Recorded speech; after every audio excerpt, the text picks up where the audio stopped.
Sí. Buenos días. Tengan todos, mis hermanos.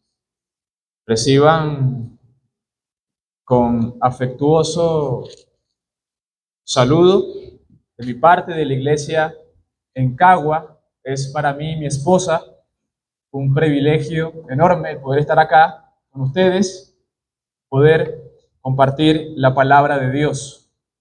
Yo les invito a que me acompañen en sus Biblias, posiblemente ya la tengan abierta, en el primer libro de Samuel, capítulo 28. No vamos a leer el capítulo, solo vamos a tenerlo al frente y vamos a encomendarnos al Señor en oración.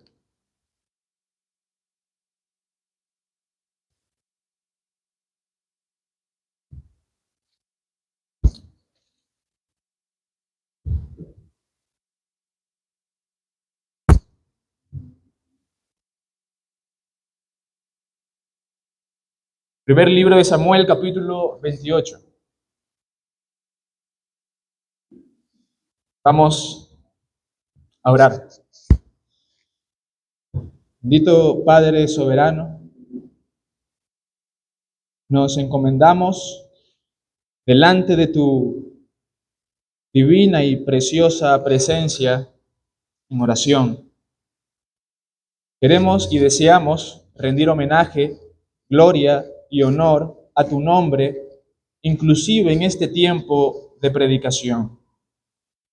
Sé tú transformando, renovando y consolando nuestros débiles y torpes corazones, porque somos conscientes cada vez que leemos tu palabra, cada vez que vemos a Cristo, de nuestras profundas imperfecciones y de cuánto lo necesitamos. Encamina nuestros pasos, Señor, a través de este tiempo de enseñanza. Que sea tu palabra la que termine haciendo un efecto en los corazones de mis hermanos y no sean mis palabras. Todo esto, Señor, te lo pido en el precioso nombre de nuestro Señor Jesucristo. Me escondo en la cruz, Padre. Amén.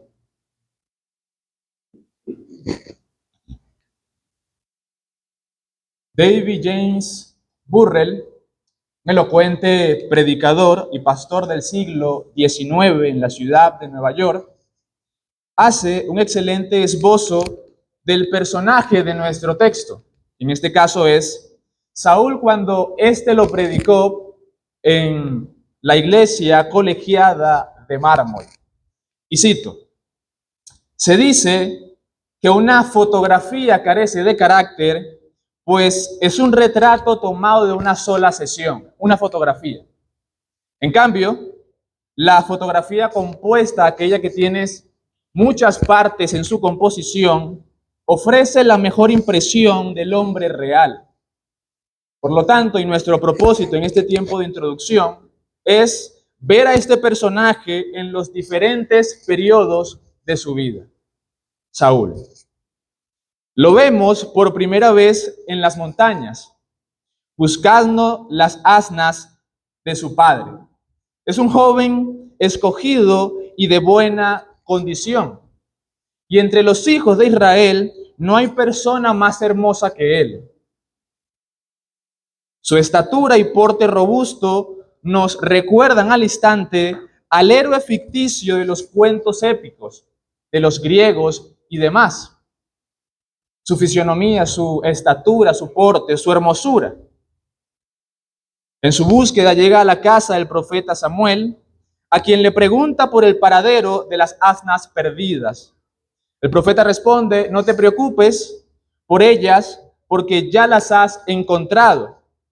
¿Y en quién está todo el deseo de Israel? No es en ti, según capítulo 9, versículo 20 del primer libro. Luego se le ve a Saúl en la escuela de los profetas. Allí se deshace de parte de su aspereza, del mal olor de la tierra y se prepara en cierta medida, sin darse cuenta, para el alto cargo que le espera dentro del reino.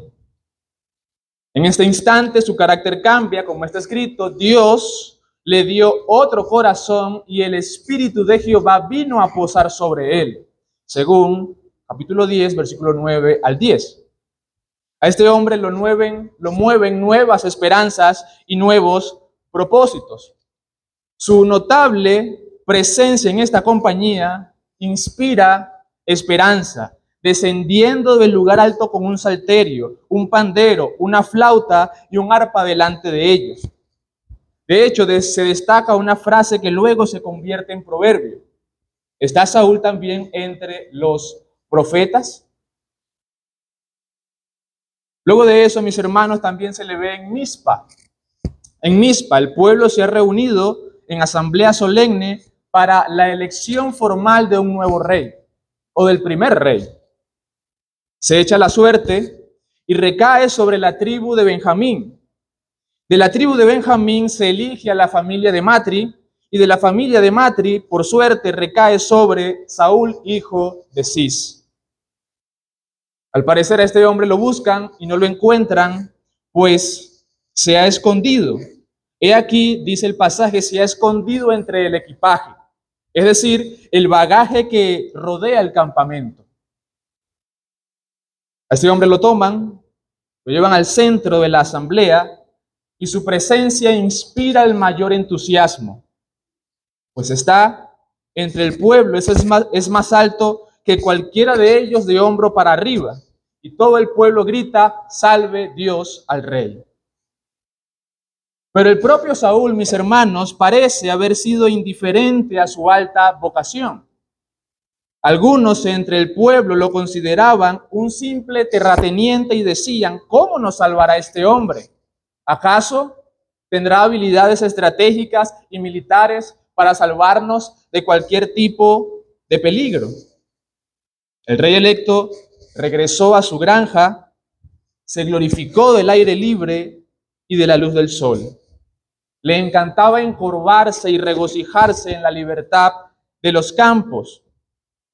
De hecho, él iba siguiendo el arado cuando de repente llegan mensajeros para anunciar una incursión de repente de los amonitas, habiendo sido recientemente elegido como rey de Israel. La ciudad de Jabes de Galaad fue sitiada y el grito del pueblo, atemorizado y afligido, resonó en sus oídos. Este hombre cortó en pedazos una yunta de bueyes, según la ruda costumbre de la época, y los envió a través de las fronteras de Israel para encender su celo patriótico. Este hombre se encontró a la cabeza de un ejército de voluntarios. El espíritu guerrero se despertó dentro de él, marchó para socorrer a la ciudad sitiada y logró una gran liberación, como está escrito en el primer libro. Mató a los amonitas en pleno calor del día. Así se dice al principio de su gobierno.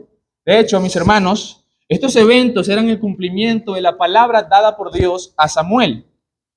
Dice en una de sus partes: mañana a esta misma hora yo enviaré a ti un varón de la tierra de Benjamín, al cual ungirás por príncipe sobre mi pueblo Israel, y salvará a mi pueblo de mano de los filisteos, porque yo he mirado a mi pueblo por cuanto su clamor ha llegado hasta mí. Esta es la descripción profética por parte de Samuel al pueblo a causa de la aflicción del pueblo. Entonces vemos a Saúl, quien asumió el puesto que le correspondía en el palacio.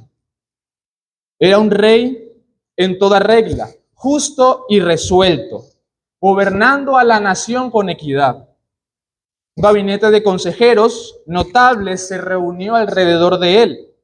Samuel era su capellán de la corte, Abner su secretario de guerra, Abiatar el sumo sacerdote. David pronto se convirtió en su amigo más íntimo y el rey demostró en sí ser un hombre de control magnético y emprendió una carrera notable, victoria tras victoria en el campo de batalla. Aquellos que antes desconfiaban de Saúl, ahora se congregaban legalmente en torno a él. Hasta este punto de la historia, mis hermanos, podemos observar el buen inicio del gobierno de este hombre y quizás también presagiar o pensar anticipadamente del futuro prometedor que le venía como rey de Israel. Pero, con el paso del tiempo, una extraña enfermedad lo aqueja. Lo encontramos cediendo a sus pasiones e impulsos excéntricos. Este hombre está lleno de envidia y de celos. Se muestra cruel y vengativo con quienes se le oponen. De hecho, en Micmas, en ausencia del juez Samuel, deseando ofrecer un sacrificio antes de la batalla, profanamente toma el asunto en sus manos. También arroja la jabalina contra su amigo íntimo David, quien busca consolar su melancolía y por si fuera poco, también masacra a los sacerdotes en No. Y podríamos preguntarnos en todo este evento, ¿será que se ha apoderado de la embriaguez del poder Saúl? ¿Se da cuenta en su servidumbre moral del resultado de su autocomplacencia? Como está escrito, aquel que comete pecado es esclavo del pecado. ¿O está poseído por un espíritu maligno? Este hombre rechaza todos los consejos y advertencias divinas y parece decidido a abalanzarse sobre los jefes del escudo de Dios.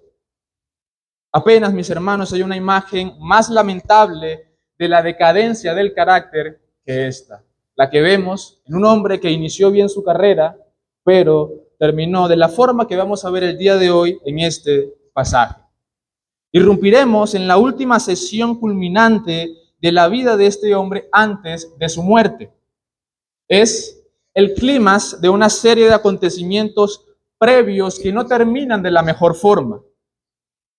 Mi propósito sencillo, más allá de mostrarles una simple y llana biografía de la vida de Saúl, es básicamente otorgarles el sentido y el corazón de esta narrativa en este pasaje y qué lecciones trae para nosotros. Estaremos viendo a manera de título la tragedia de la inobediencia.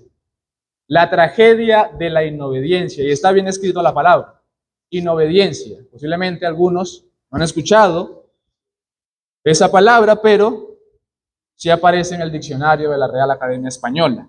Esta palabra inobediencia es sinónimo de desobediencia, desacato, insubordinación, rebeldía. El término tragedia evoca la idea de un evento fatídico, desastroso, doloroso e inclusive irremediable. La tragedia de la inobediencia o de la desobediencia.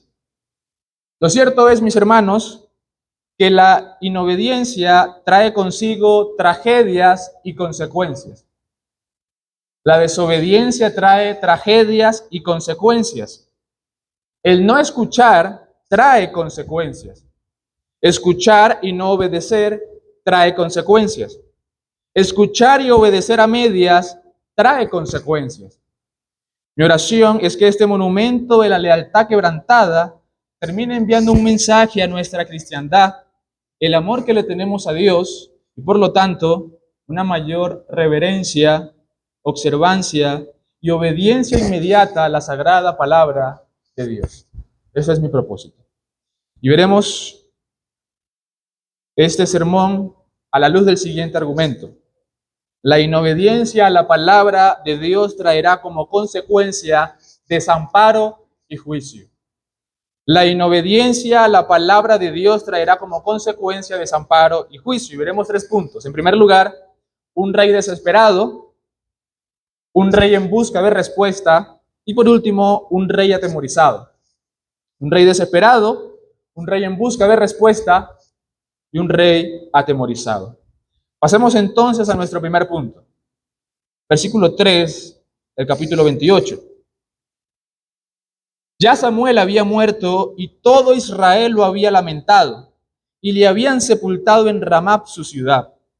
Y Saúl había arrojado de la tierra a los encantadores y adivinos.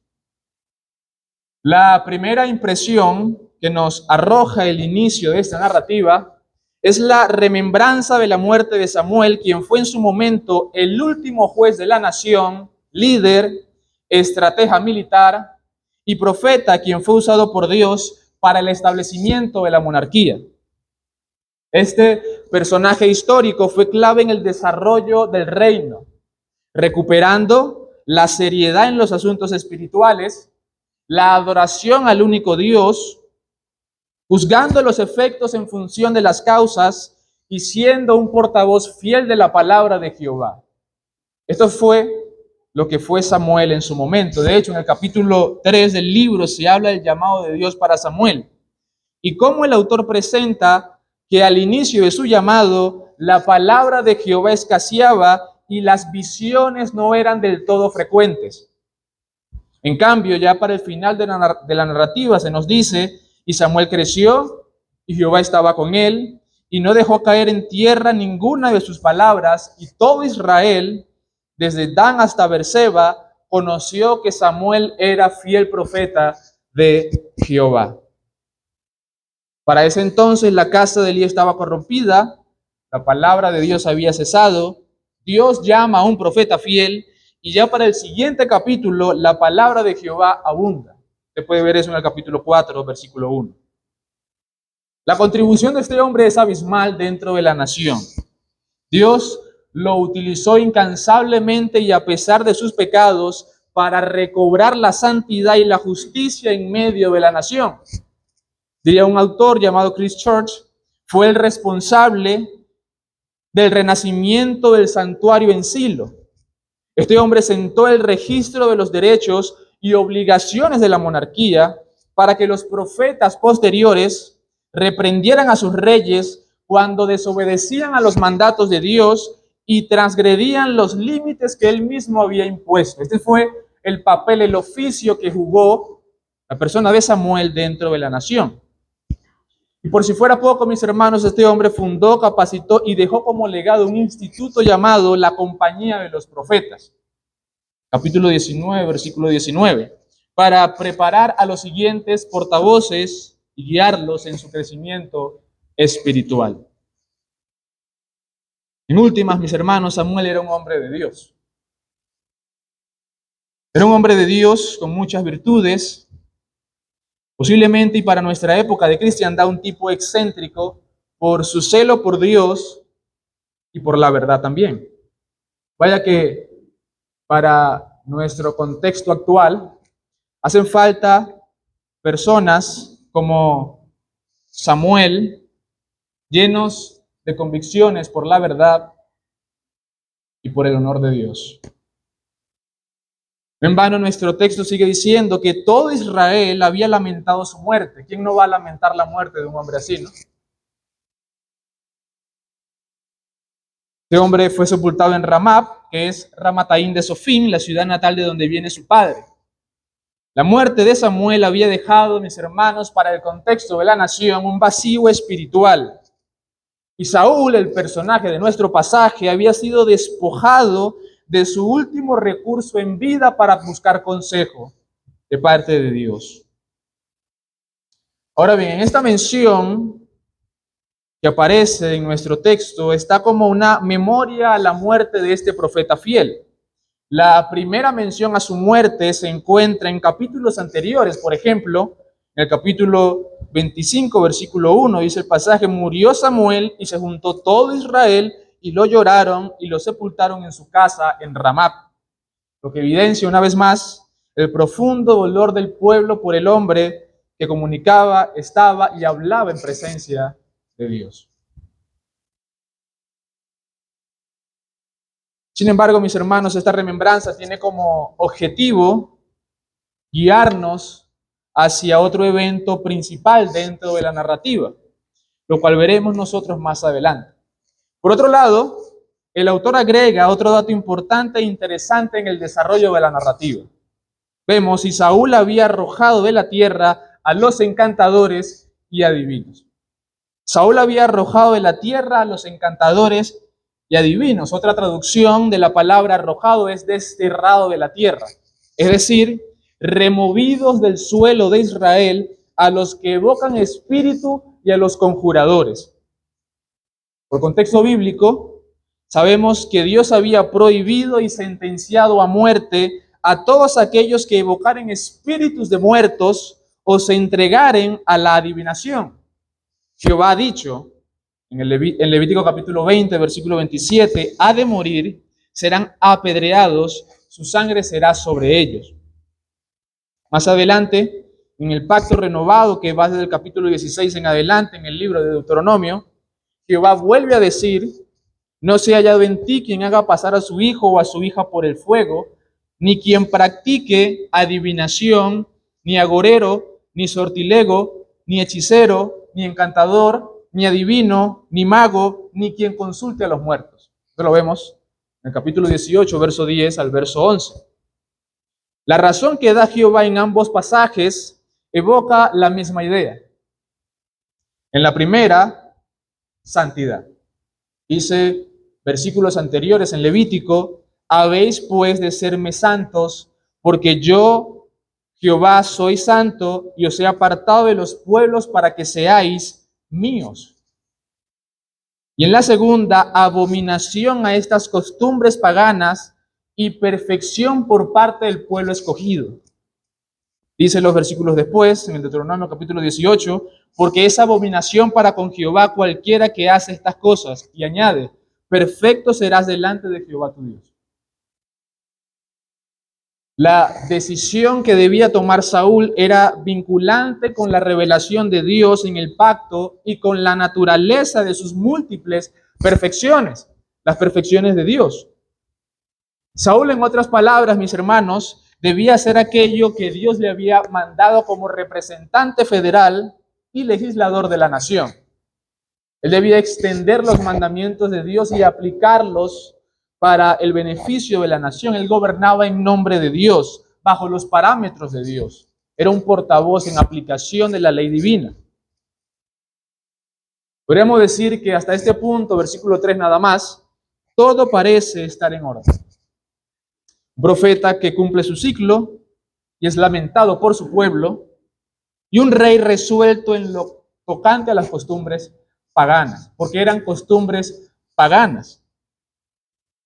No obstante, la historia nos sigue contando cómo Saúl pasó de una segura resolución a una desesperación pecaminosa.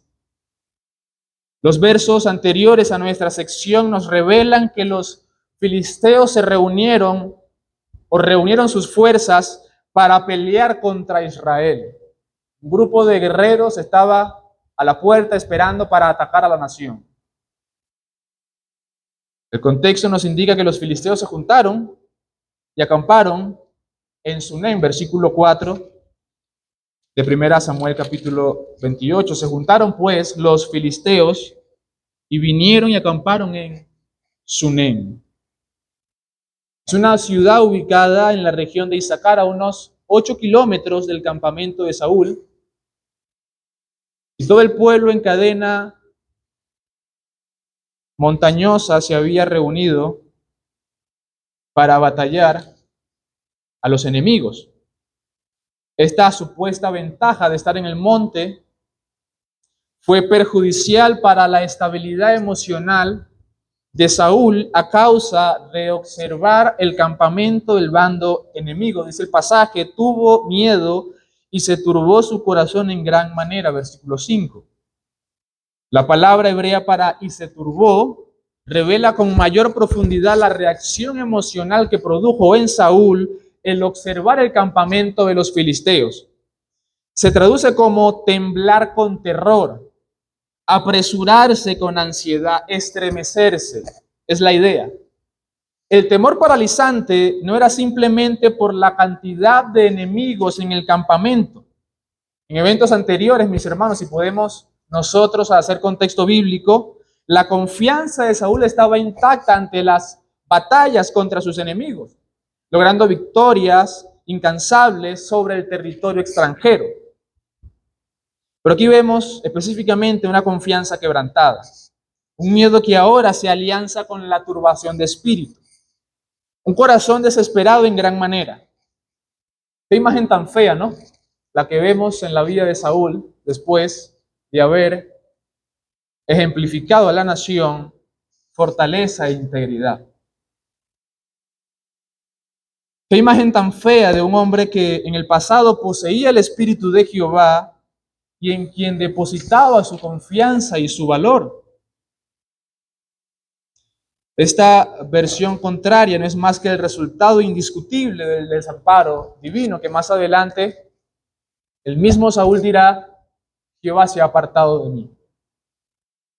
Es el resultado inevitable del desamparo de Dios, la desolación expresa y definitiva de la persona de Dios.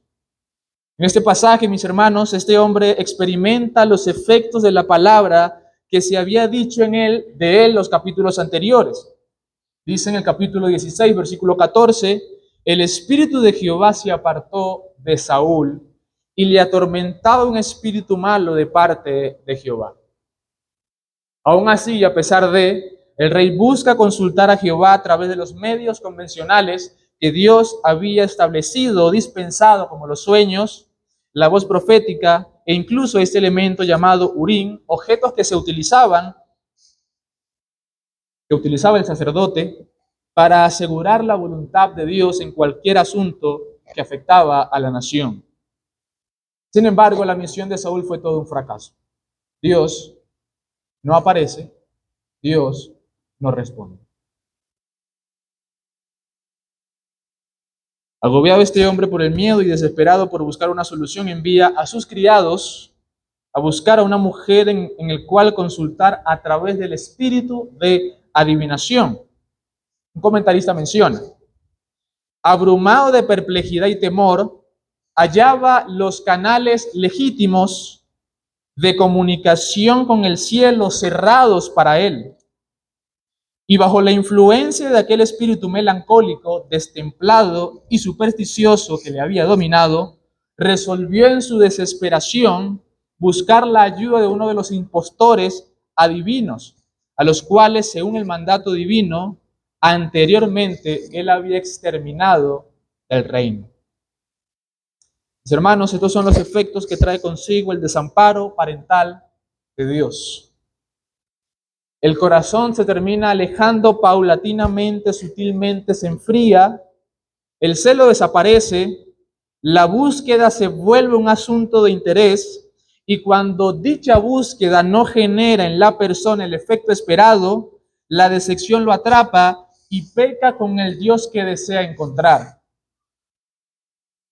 Este es el retrato básico de los impíos, aquellos que buscan a Dios solamente por los intereses que le puede dar Dios. Este hombre se halla en una situación donde el arrepentimiento y la fe, específicamente el arrepentimiento, debería ser el camino más adecuado para que Dios obre a favor de él. Pero vemos el corazón obstinado de Saúl, quien resuelve buscar solución a través de métodos no convencionales a causa del desamparo divino. En este asunto, en vez de indignarnos de la naturaleza de nuestro propio corazón, de la naturaleza corrupta de nuestro propio corazón y buscar las causas que nos llevaron allí, optamos por buscar soluciones rápidas como fruto de un corazón desesperado. Lo natural, mis hermanos, debería ser, en aquellos que efectivamente han sido regenerados por la gracia de Dios, es arrepentimiento inmediato. Buscar el favor de Jehová a causa de su desastre, de su pecado, de las consecuencias palpables y evidentes de su pecado. Pero este hombre no hizo eso. Agustín de Hipona, contraponiendo el bien y el mal como dos ciudades en lucha, dice: estas dos ciudades están constituidas por dos actitudes distintas, y estas dos actitudes distintas proceden de distintos amores. El amor de Dios, que culmina en la negación de sí mismo, y el amor de sí mismo que culmina en la negación de Dios. El amor a Dios termina haciendo menguar mis propios intereses, pero el amor a mí mismo termina negando mis intereses por Dios. Desde el capítulo 16 El espíritu de Jehová se había apartado de Saúl, y lo que había hecho Saúl hasta entonces era rechazar continuamente la voz de Jehová. Mis hermanos, no hay tregua en este asunto. Todos aquellos que vayan en contra de la palabra de Jehová van a perder. Todos. Nadie saldrá ileso. Dios siempre va a ganar. Su palabra siempre va a vencer. Saúl estaba acudiendo a los medios que previamente él mismo había desterrado del suelo natal. Aquello que había sido en su momento una fuerte convicción alimentada por el decreto divino e informado por el mismo decreto, pasó a ser un asunto de menor importancia y un medio para lograr solucionar sus problemas. El interés de Saúl no era agradar a Dios, ni salvaguardar al pueblo. El rendimiento que él estaba buscando era aquel que le beneficiara rápidamente. De hecho, seguimos viendo en la escena que nos presenta a Saúl disfrazado y acudiendo de noche a una región llamada Endor, situada en territorio filisteo, lugar donde se encontraba la mujer que los criados habían buscado. Esto normalmente pasa, según menciona un pastor mexicano, por parte de aquellos que tienen dominio sobre ciertas naciones. Son aquellos que públicamente dicen, no se va a hacer esto, esto y esto, pero al mismo tiempo, paralelamente, tienen un mercado negro de esas cosas. Saúl había desterrado del suelo natal de Israel a los adivinos, pero al mismo tiempo sabía, según los criados, dónde estaban estos hombres, dónde estaban estas mujeres. Dice el versículo 8, cuando encontraron a la dama, yo te ruego que me adivines por el espíritu de adivinación y me hagas subir a quien yo te dijere. Y la mujer le dijo, y aquí tú sabes lo que Saúl ha hecho, cómo ha cortado de la tierra a los evocadores y a los adivinos. ¿Por qué pues pones tropiezo a mi vida para hacerme morir? Saúl se encontraba frente a frente con una pitonisa, con una mujer que predice el futuro en una comarca filistea. Lo cierto es que los requerimientos del rey pasaron de una simple consulta a consultar a los muertos. Alguien dijo, esta pitonisa unía las artes de la adivinación, la pretensión de ser considerada nigromante. La nigromancia, define un diccionario de habla inglesa, es la conjuración de los espíritus de los muertos con el propósito de revelar mágicamente el futuro o influir en el curso de los acontecimientos. Eso es la nigromancia, la conjuración de los espíritus de los muertos con el propósito de revelar mágicamente el futuro o influir en el curso de los acontecimientos. La mujer frente a este asunto se resiste recordándole al visitante la pena de muerte aplicada a los adivinos, haciéndole ver que colocaba en riesgo su vida si accedía a su petición. Esta mujer era mucho más consciente de las sanciones que iba a experimentar por parte de la ley al responder a los requerimientos de este hombre. La sanción la llevó a decir no, cosa que no tuvo en su momento el mismo Saúl. Aún así, la desesperación de Saúl, su descaro y blasfemia, lo llevan a pronunciar palabras sin sentido, sin teología, traspasando incluso los linderos claros de la ley dada por Dios para la santidad de su pueblo. Dice el pasaje, versículo 10, entonces Saúl juró por Jehová, diciendo, vive Jehová que ningún mal te vendrá por esto. Ningún mal, aquel rey que había dicho en su momento, fuera de aquí a todos los adivinos, yo te juro por Dios que no te va a pasar nada por yo consultarte y me des consejo. Aquí vemos, como diría alguien, un recordatorio y que a mi juicio es sumamente importante. Y cito, mis hermanos, el juramento de Saúl por el nombre de Jehová nos recuerda que la jerga espiritual no significa nada. Tan cierto como vive Jehová, o tan cierto como vive Jehová, Saúl estaba en total desobediencia y oscuridad delante de Dios. Esta es la última vez que Saúl usa el nombre de Jehová en el primer libro de Samuel, capítulo 28, y lo usó específicamente para jurarle a una divina que no sería castigada. Dios había dicho en su palabra, estas personas van a morir. Pero Saúl se colocó por encima de la palabra de Dios y dijo, no, tú no vas a morir. Sin sentido, sin propósito. El lenguaje teológico no garantiza absolutamente nada, mis hermanos. Si la persona que modula dichas palabras vive en total separación a eso que supuestamente sabe, profesa y dice. Saúl no le brindó ningún tipo de seguridad a esta mujer.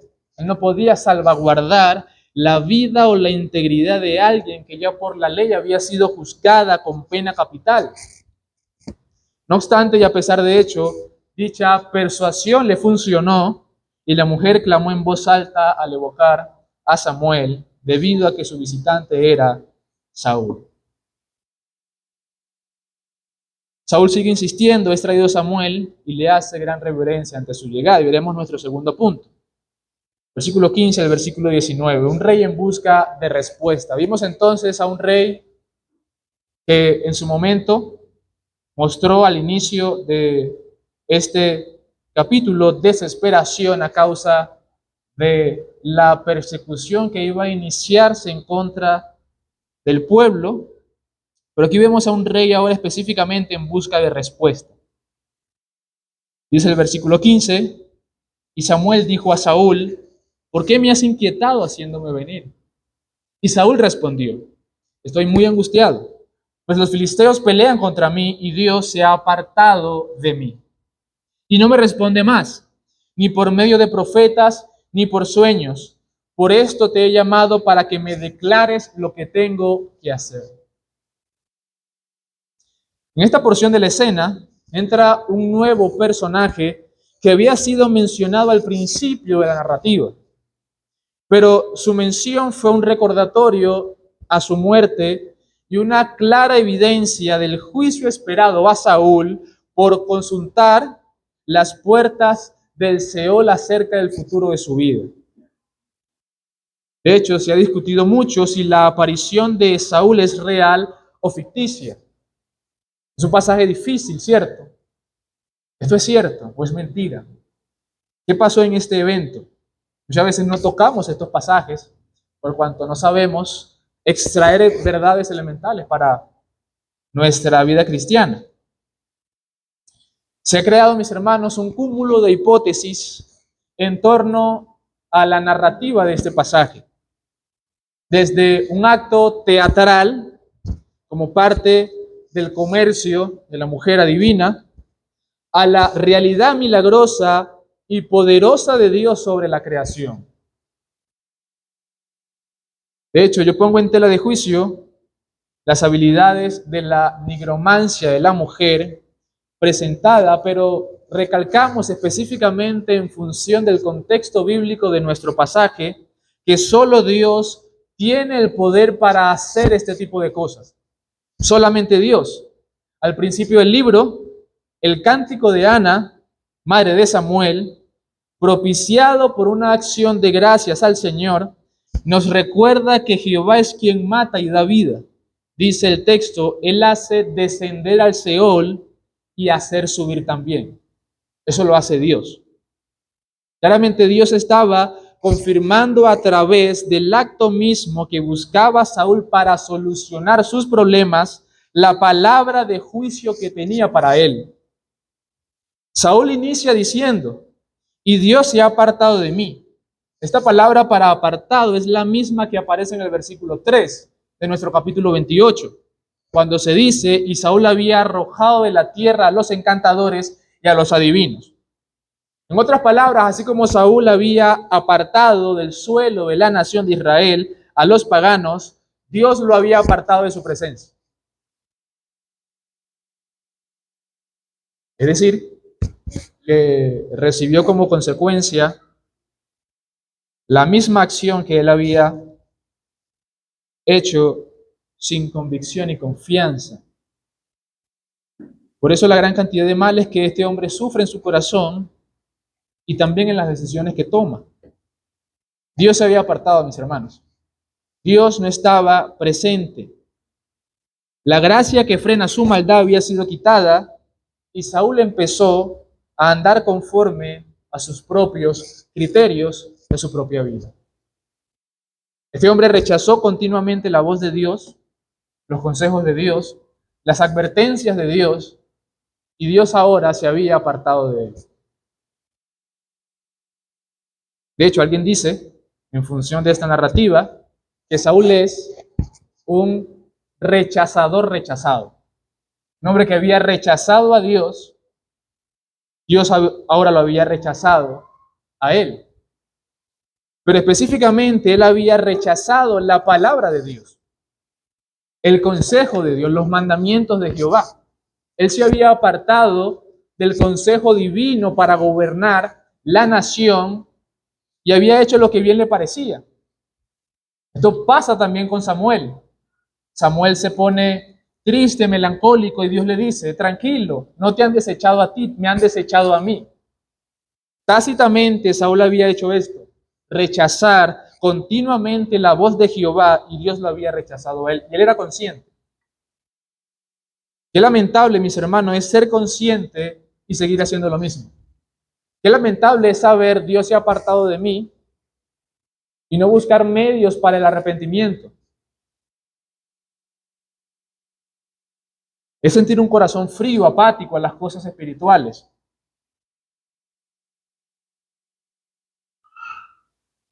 La presencia de Jehová implicaba gobierno, estabilidad,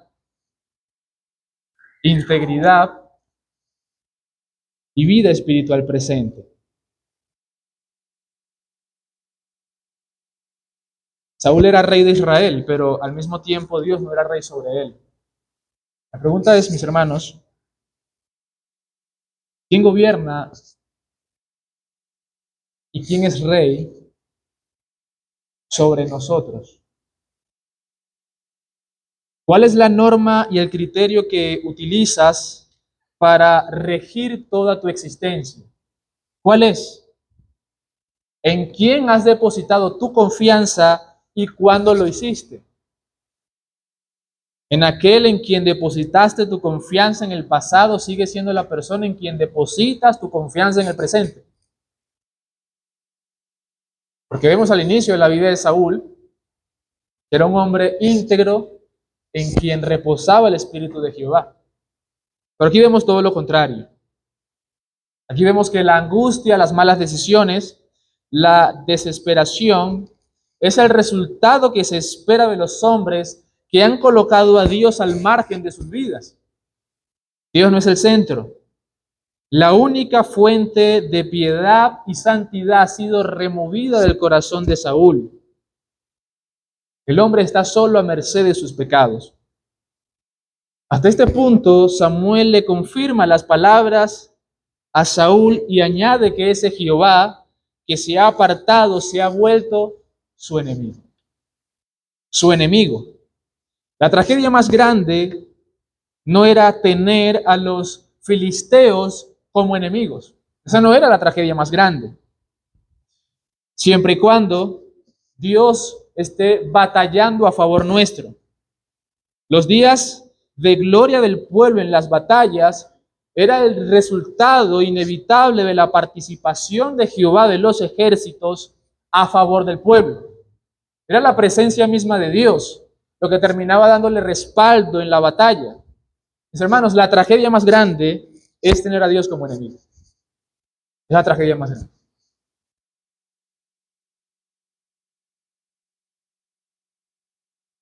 De hecho, dice el autor a la carta a los hebreos que horrenda cosa es caer en manos del Dios vivo.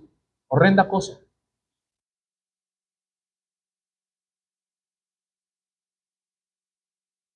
La causa natural que nos da Samuel en la narrativa la vemos en el versículo 18. No es que Jehová sea un Dios vengativo, cruel, sin misericordia y sin compasión. Él había sido muy misericordioso, muy compasivo, había dispensado su gracia para con Saúl muchas veces. Hasta este punto Saúl no había sido fulminado por la mano de Dios. Estaba mostrando destellos de su gracia y aún así él no se arrepentía por sus pecados. Era consciente de que Dios se había apartado de él y él no se arrepentía. Samuel le da la causa: como no obedeciste, versículo 18, a la voz de Jehová, ni cumpliste el ardor de su ira contra Amalek, por eso Jehová te ha hecho esto hoy. La inobediencia, mis hermanos, el desacato, la insubordinación a la voz de Jehová traerá como consecuencia desamparo divino. Inobediencia es lo contrario a obediencia, es decir, a la disposición a ejecutar las instrucciones que le son dadas a una persona. Saúl era eso. Esta palabra en forma de verbo, obedecer, son para quien escucha, entiende y cumple un mandato. Aquel que escucha, entiende y cumple un mandato se ejecuta dentro del marco de la obediencia. Tú obedeces en función de lo que te dicen. Así son los hijos, ¿no? Yo no tengo hijos, pero entiendo la mecánica. Es decir, tú le dices al muchacho: haz esto. Si desobedece, ha desobedecido un mandato expreso por parte de su padre. Pues Saúl había desobedecido tácitamente lo que Dios le había mandado. Dice el pasaje: no obedeciste a la voz de Jehová ni cumpliste. El término obedecer evoca la idea en el hebreo de escuchar, oír inteligentemente la voz que te instruye. Eso implica este término en el hebreo. De ahí que la palabra se vincule con escuchar, entender y por defecto ejecutar la acción de la instrucción. Moisés utilizó esta palabra en el Shema judío cuando dice: oye Israel, Jehová nuestro Dios, Jehová uno es. Diría Jamieson: Moisés exhorta a Israel a que escuche a Dios y guarde sus mandamientos. No puede guardar los mandamientos el pueblo de Israel que previamente no ha escuchado. Es por eso el orden: que escuche a Dios y por consecuencia guarde sus mandamientos. Mis hermanos, no puede haber una diligencia en la obediencia si no se escucha previamente y atentamente la voz del instructor. Es indispensable prestar atención. La obediencia, en otras palabras, no es el primer paso, es el segundo. Obedecer es el segundo paso. Debemos primero escuchar, oír inteligentemente antes de obedecer. De lo contrario, mis hermanos, puede que nuestra obediencia sea desobediencia.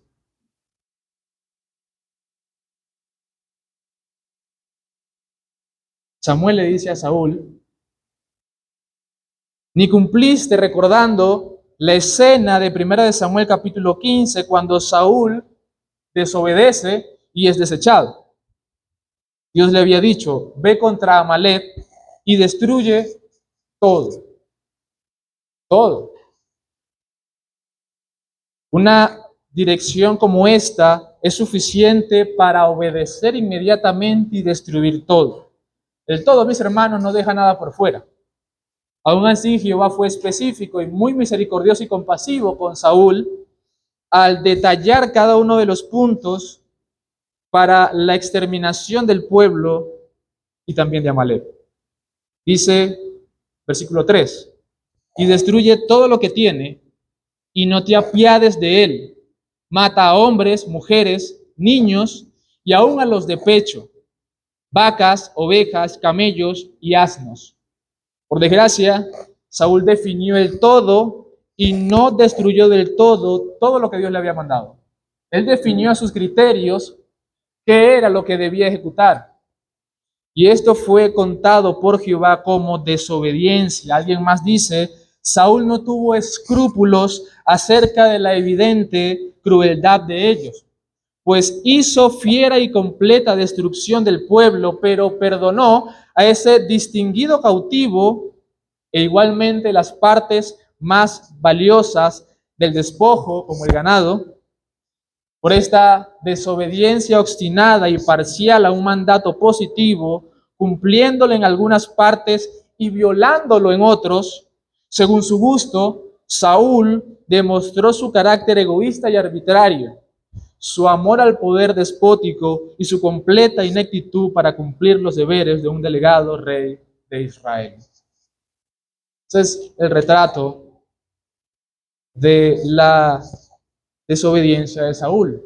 Saúl obedeció parcialmente la voz de Jehová, pero noten que a pesar de que hizo algo, Dios consideró aquello que hizo como nada. Mis hermanos, Dios espera todo de nosotros. Todo.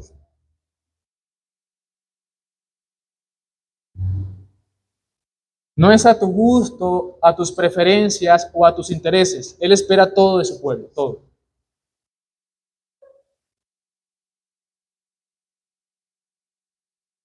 Dios lo consideró como nada. Una obediencia parcial para Dios es desobediencia. Yo no fui a la iglesia hoy, pero me quedé en mi casa leyendo la Biblia.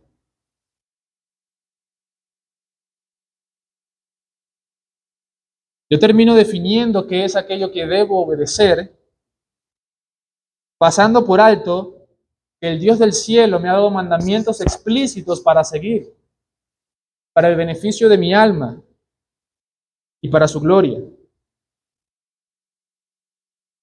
La desobediencia a medias es desobediencia para Dios. Obedecer sin escuchar no garantiza, mis hermanos, la bendición divina. Tanto que Samuel le dice, ciertamente el obedecer es mejor que los sacrificios y el prestar atención a las grosuras de los carneros. Y añade, porque como pecado de adivinación es la rebelión y como ídolos e idolatría la obstinación. Por cuanto tú desechaste la palabra de Jehová, Él también te ha desechado para que no seas rey. Esta es la razón clara por la cual Dios desecha a Saúl por haber desechado él la palabra de Jehová. Saúl estaba cosechando los frutos de su siembra. Mis hermanos, no podemos esperar tener el respaldo del cielo si hacemos caso omiso a las palabras de Dios. Si no observamos reverentemente sus consejos y ponemos por obra con exactitud cada una de sus exhortaciones. Él espera de su pueblo obediencia, ciertamente, pero no obediencia inmediata. La ausencia de la palabra profética más segura dará paso a la incredulidad, la fantasía, la sustitución por un nuevo modelo de gobierno ajeno a los oráculos de Dios expresos en su revelación. El pastor escocés Horatius Bonar lo dijo muy bien cuando la Iglesia de Escocia dejó de lado la Sagrada Escritura. Él dice, el hombre ahora está pensando en una Biblia para sí mismo, enmarcando una religión en armonía con el desarrollo del pensamiento liberal, construyendo un culto según los principios del gusto y la cultura, dando forma a un Dios para adaptarse a las aspiraciones de la época. Nadie puede calcular la magnitud del daño. Un alma sin fe, una iglesia sin fe, una nación sin fe, un mundo sin fe. ¿Cuál será su fruto? ¿Cuál es su presente? Cuando la fe desaparece, todas las cosas buenas desaparecen. Cuando la incredulidad entra, todas las cosas malas siguen. Cuando el criterio rector y criterio de vida y doctrina no es la sagrada palabra de Dios, somos propensos a toda clase de males que atenta contra nuestra estabilidad en el alma y por ende hacia la contribución positiva en nuestra propia sociedad. Mis hermanos, según el retrato de un hombre como este que abandonó su credo, este hombre incurrió en toda clase de males. Con esto deducimos nosotros que la palabra es un agente santificador que modifica y codifica todo el ser del hombre. David, en quien se le entrega el reinado en sustitución de Saúl, pudo decir, la ley de Jehová es perfecta, convierte el alma. Este es el fundamento del gobierno de los hombres en todo cuanto hacen. Era el fundamento del gobierno de los reyes. Se le da una copia de la ley a los hombres que van a gobernar. Pues dice David, es la ley perfecta. Quien tiene poder para convertir el alma. El conflicto de la historia es el siguiente. Jehová no escucha a Saúl. No le escucha. Pero Saúl busca soluciones ante dicho problema. Y la solución que Samuel le dispensa a su pecado es el juicio pagado con la muerte. Dice el versículo 19, y Jehová entregará a Israel también contigo en mano de los filisteos, y mañana estaréis conmigo, tú y tus hijos, y Jehová entregará también al ejército de Israel en mano de los filisteos. Aquí vemos el juicio inminente de Jehová y el cumplimiento absoluto a su palabra, a lo dicho en el Pentateuco. Esto da por sentado, mis hermanos, que aunque el hombre no ponga por obra los anuncios de Dios, este Dios sí colocará por obra su palabra de juicio ante los desobedientes. Dios sí cumplirá, aunque nosotros no lo hagamos. Samuel dice, y mañana estaréis conmigo tú y tus hijos. Es decir, tú y tu familia me acompañarán mañana en el Seol, en el lugar de los muertos. La muerte, era la paga justa que este rey merecía por su desobediencia. Obviamente, se podría interpretar que Saúl iba al mismo lugar que iba Samuel. Samuel estaba en un lugar mucho mejor posiblemente que Saúl, pero esto implica, obviamente, el lugar de los muertos. Samuel estaba muerto, lo vemos al principio de la narrativa. De hecho, en el capítulo 31 del mismo libro vemos que Saúl muere como consecuencia a su desobediencia y a la palabra profética dada por Dios a través de Samuel. Muere y va al mismo lugar que fue Samuel, al lugar de los muertos. Pasemos entonces a nuestro último punto. Un rey atemorizado, y seré más breve en este punto ya. Verso 20. Entonces Saúl cayó en tierra cuán grande era, y tuvo gran temor por las palabras de Samuel. Y estaba sin fuerzas, porque en todo aquel día y aquella noche no había comido pan. Este fue el último bocado de gracia que este hombre experimentó antes de su muerte. Fue quizás, mis hermanos, el último servicio compasivo que recibió por siervos y extraños. Vean cómo Dios sigue extendiendo su misericordia y compasión para con este hombre, habiendo sido alimentado por una mujer extranjera. Mis hermanos, Saúl fue el único hombre dentro de la historia bíblica que sabía el día de su muerte y aún así no se arrepintió. Levante la mano quien sabe acá cuándo ha de morir. Si usted supiera ese dato, posiblemente hiciera muchas cosas buenas, se arrepintiera de antemano y buscara a Dios en arrepentimiento y fe. Ese dato solamente lo tenía Saúl. Y la forma en cómo respondió no fue en arrepentimiento, compunción de corazón. No buscó a Dios. Este hombre amó más su pecado. Y ese es el problema de los impíos. Ellos aman más su pecado. Ellos aman su pecado. En su momento, predicando en Cagua, le dijo a un anciano de 70 años, arrepiéntete y ven a Cristo en arrepentimiento y fe. Él me dijo, hijo, más adelante. Más adelante, hijo, 70 años. Ese hombre pudo haber muerto ese día. Nuestra muerte está agendada. No la sabemos. Saúl la sabía. Y no buscó a Dios en arrepentimiento. Tenía un corazón endurecido. Tenía un amor por el pecado. Saúl pone resistencia. La situación lo suspende.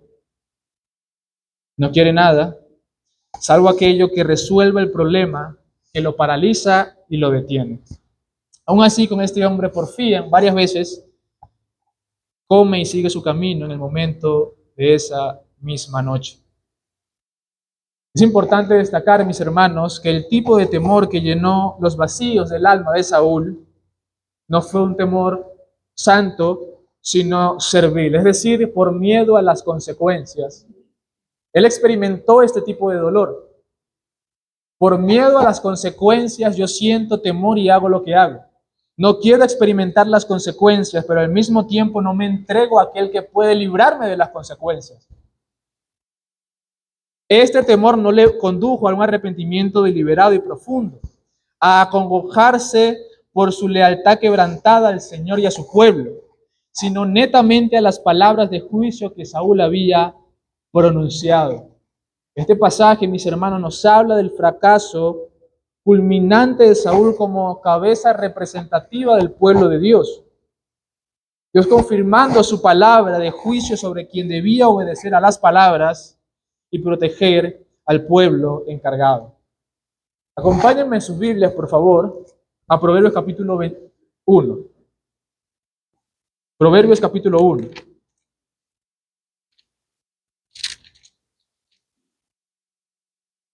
Proverbios capítulo 1, versículo 23. Y vean lo que dice Dios en lo tocante a los hombres que se burlan de él, que le dan sus espaldas. Pero es una nota que al mismo tiempo nos da esperanza, porque él dice en el versículo 23, volveos a mi reprensión. Eso fue lo que hizo incontables veces Samuel para con Saúl. Y fue lo que hizo Dios con Saúl varias veces a través de estos acontecimientos. Volveos a mi reprensión. He aquí yo derramaré mi espíritu sobre vosotros y os haré saber mis palabras. Por cuanto llamé y no quisiste oír, extendí mi mano y no hubo quien atendiese. Sino que desechasteis todo consejo mío y mi reprensión no quisisteis. También yo me reiré en vuestra calamidad y me burlaré cuando os viniere lo que teméis. Cuando viniere como una destrucción lo que teméis y vuestra calamidad llegare como un torbellino. Cuando sobre vosotros viniere tribulación y angustia, entonces me llamarán y no responderé.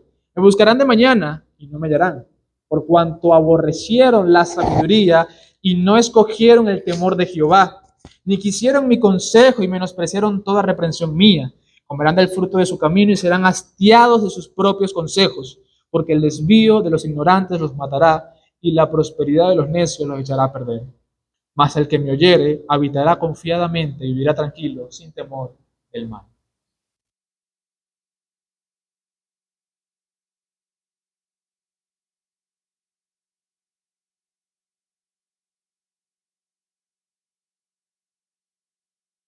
Saúl fracasó como rey de Israel a causa de que había rechazado él la palabra profética más segura que Dios le había dado para su gobierno y para su estabilidad.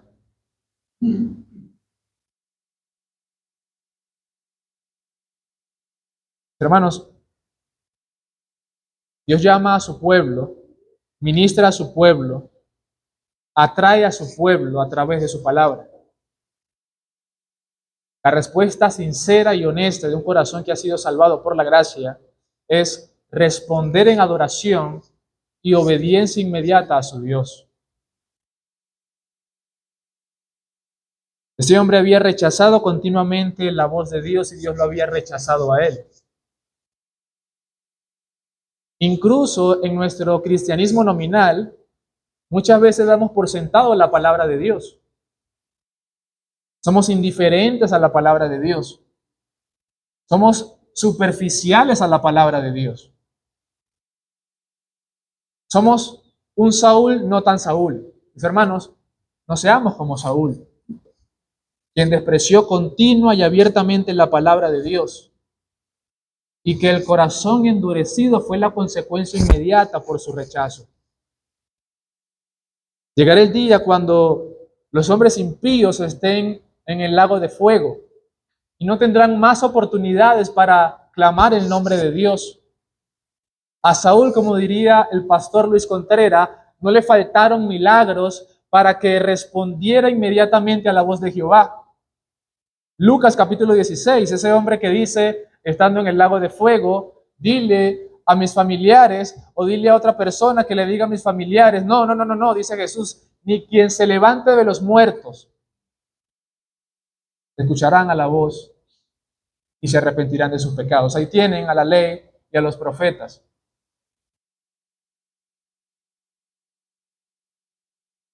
Esto cree por nosotros un amor más profundo y sincero por la palabra que Dios nos ha dado por gracia, que podamos pensar una vez más, así como Saúl no cumplió abiertamente, tácitamente, inmediatamente la voz de Dios, Dios por gracia y para restituir su equidad y reivindicar su justicia, se provee de un hombre en el nuevo pacto que ha de poner por obra sus mandatos, no perfectamente, sin lugar a dudas. David, quien dice que la ley de Jehová es perfecta. Pero incluso este mismo hombre falló, por cuanto tampoco cumplió obedientemente y perfectamente todas las palabras de Dios. No obstante, mis hermanos, esto nos recuerda que la monarquía en el pueblo de Dios falló, sin lugar a dudas, y que en el Nuevo Testamento aparece a gritos a través de la genealogía de Mateo a un personaje que fue un sustituto perfecto y rey y quien cumplió las palabras de Jehová desde la cuna hasta la tumba, quien fue el Señor Jesús, en quien está su espíritu para gobernar perfectamente a su pueblo, lo cual anticipa, según estos relatos, en el nuevo pacto a Jesús, un sustituto mejor a todos los reyes anteriores, que obedecería perfectamente a las palabras de Dios y gobernaría al pueblo con justicia. Fue su obediencia perfecta lo que trajo como consecuencia salvación y gracia para nosotros en este contexto actual. Para ese entonces incluso. Fue su reverencia a la palabra de Dios al haber dicho, mi comida es hacer la voluntad de mi Padre. Reverencia, observancia completa. Que Dios constriñe nuestros corazones, nos haga pensar una vez más en la reverencia que le debemos, específicamente cuando pensamos en la palabra. Pero al mismo tiempo, mis hermanos, yo les invito a que puedan verse retratados en ese evento histórico en la vida de Saúl. En todos aquellos que nos visitan, que posiblemente no son creyentes, asistentes regulares, el problema más grande que tienes delante de tu propia vida no es tu situación económica, no es tu situación familiar, el problema más grande es tu pecado y que Dios sea tu enemigo. No importa quién haya sido. Saúl era rey, tenía recursos, tenía aporte, era hermoso, tenía muchos privilegios. Pero ¿cómo terminó Saúl? ¿Cómo terminó Saúl? De nada sirve tener muchas cosas y que Dios sea tu enemigo. En el día del juicio, nadie estará a favor tuyo. Estarás tú y tus pecados delante de la presencia de Jehová, esperando ser sentenciado por la eternidad en el infierno, donde no habrá más esperanza para pensar en arrepentimiento, fe en Jesús, sino ese tormento en la conciencia de que tuviste tantas oportunidades del Evangelio presentado claramente delante de tu conciencia y simplemente dijiste, no, no me interesa.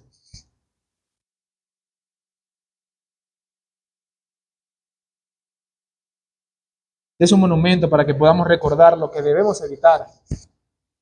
Apreciemos más, mis hermanos, a Dios.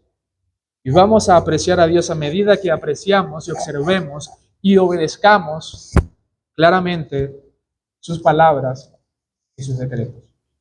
Que Dios bendiga a su pueblo y nos ayude a nosotros, porque vaya que lo necesitamos. Bendito Dios.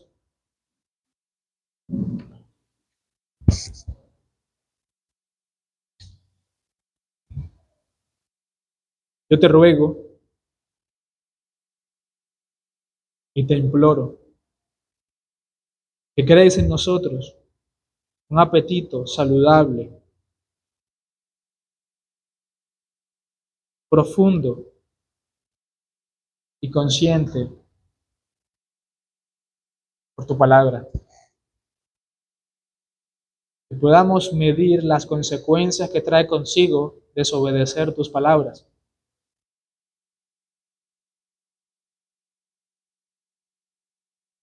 Que podamos pensar, Señor, en nuestra indiferencia a los oráculos de Dios, en nuestra indiferencia a los medios de gracia, como pecado y como una expresión, si no se repara a tiempo, del desastre moral y espiritual. Guarda nuestros corazones, Padre. Ayúdanos a estar atentos, a escuchar tu reprensión, a someternos a tu reprensión y a responder en adoración a tu reprensión, seamos beneficiados o no. Que tu palabra sea lo que reine en nuestros corazones, en nuestras iglesias. Señor, salva a los perdidos, te lo pido. Salva a los perdidos. La única forma de transicionar de ese punto de ser enemigos de Dios a amigos de Dios es por medio de Cristo. Es por medio de la obra perfecta de Cristo a nuestro favor, en quien cayó todo el peso de nuestra maldad, y en nosotros, aquellos que profesan la fe y el arrepentimiento, todas las bondades de su justicia. Gracias por Jesús, Señor. Gracias por Cristo. Todo esto te lo pido en el nombre de aquel en cuyo nombre nosotros oramos. Amén.